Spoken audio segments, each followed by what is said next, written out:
Pemirsa, sebanyak 1.080 peserta dari berbagai daerah memadati venue Dayung Jakabaring Palembang dalam ajang Lomba Memancing Sumex 2025 yang digelar pada Minggu 14 Desember 2025.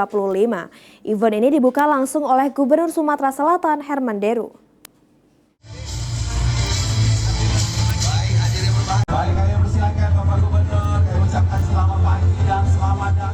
Gubernur Sumatera Selatan Herman Deru secara resmi membuka Lomba Mancing Sumex 2025 di Danau Jakabaring pada Minggu 14 Desember 2025.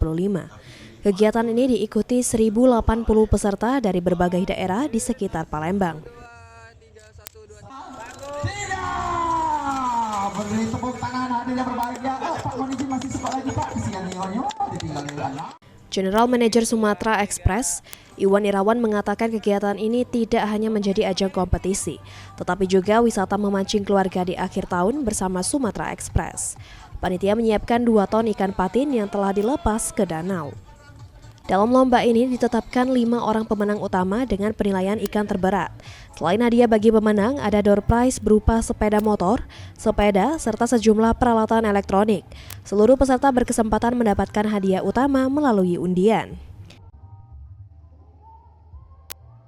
Lomba ini bisa dikatakan melebihi target ya Pak Ketua, dari 900 target berdasarkan kapasitas danau yang kita siapkan, tapi ternyata lebih dari 1.000 peserta. Jadi ini namanya lebih ke wisata memancing di akhir tahun bersama Sumatera Express untuk memperebutkan trofi Gubernur Sumatera Selatan.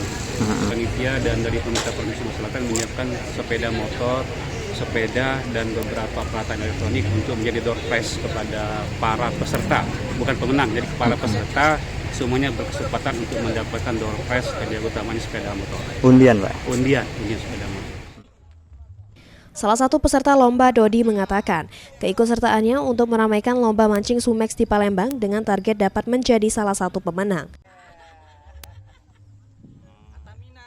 Jadi kita meramaikan HUT Sumex di Palembang ini, mudah-mudahan hasilnya bagus. Target sudah dari pas pendaftaran sudah target kita Pak. Nah, jadi mudah-mudahan sudah ikannya menang, nanti door prize-nya juga dapat Pak. Amin. Pak Gub, minta tolong kita di tahun depan mudah-mudahan ada acara lagi, hadiahnya umroh Pak. Dodi berharap kegiatan serupa kembali digelar pada tahun mendatang dengan hadiah yang lebih menarik. Muhammad Aidil, PAL TV.